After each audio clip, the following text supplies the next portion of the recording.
اس وقت Valentine day کے نام پر بے حیائی، بے پردگی، بے شرمی، تھوڑا آگے بڑھ کے کہوں تو بعض صورتوں میں بے غیرتی اور جس طرح کی بدتمیزیاں اور جس طرح کا انداز ہوتا ہے، کیا یہ صریح اللہ اور اس کے رسول کے احکام سے ہٹ کر کام نہیں ہو رہا؟ ویلنٹائن ڈے میں اجنبی مرد اجنبی عورت کے مابین جو ناجائز محبت کا تعلق قائم ہوتا ہے، girl friend boy friend type کی بہت ساری چیزیں ہوتی ہیں، اور آپس میں جو تحائف کا تبادلہ ہوتا ہے، فقہائے کرام فرماتے ہیں یہ رشوت کے حکم میں داخل ہے، اس لیے ناجائز اور حرام ہے۔ ایسے گفٹ لینا اور دینا دونوں ہی ناجائز اور حرام ہیں۔ اگر کسی نے یہ تحائف لیے ہیں تو اس پر توبہ کے ساتھ ساتھ یہ تحائف، یہ تحفے، یہ گفٹ واپس کرنا بھی لازم ہے۔ غلیظ قسم کے تہواروں میں جس طرح مرد سے گلے ملتا ہے، معانقہ کرتا ہے، اس طرح اجنبی مرد اجنبی عورتیں لڑکیاں ایک دوسرے کے ساتھ گلے ملتی ہیں۔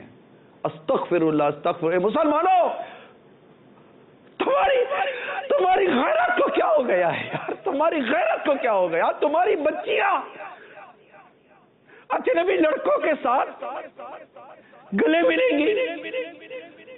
یعنی اجنبی مردوں سے پردہ ضروری تھا، بلکہ ہے پردہ گیا، سب کچھ جا رہا ہے، فاصلے ختم ہوتے رہے، قریب آتے رہے اور قریب آتے رہے اور قریب آتے رہے، کیا کچھ نہیں ہو رہا۔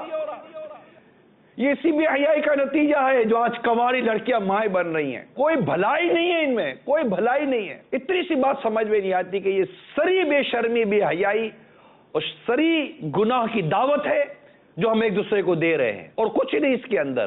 آپ غور کیجئے گا کہ ان دنوں میں آپ کے بچے کہاں جا رہے ہیں، کس سے مل رہے ہیں، غور کیجئے گا۔ اس سال اگر آپ نے ویلنٹائن ڈے منانے کوئی ذہن بنایا ہوا ہے، کوئی سوچ بنائی ہوئی ہے، کوئی کمٹمنٹ کی ہوئی ہے اللہ کی رضا کے لیے، اس کو چھوڑ دیں اللہ تعالیٰ سے ڈر کر۔ اس کا انعام بہت بڑا ہے۔ اللہ تعالیٰ سورہ رحمان میں فرماتا ہے وَلِمَنْ خَافَ مَقَامَ رَبِّهِ جَنَّتَانِ، جو اللہ کے حضور کھڑے ہونے سے ڈرے اس کے لیے 2 جنتیں۔ کیا انہی گناہوں میں رہتے رہتے ہم مر جائیں گے؟ بے پردگی کرنے والی ہو، بے پردگی ختم کر دو، چند دنوں کی مستی ہے، پھر سب ختم ہو جاتا ہے۔ تمہیں بے پردگی پر ابھارنے والے ہو سکتا ہے بہت مل جائیں، لیکن پلیز ان کی باتوں پر کان نہ دھرو۔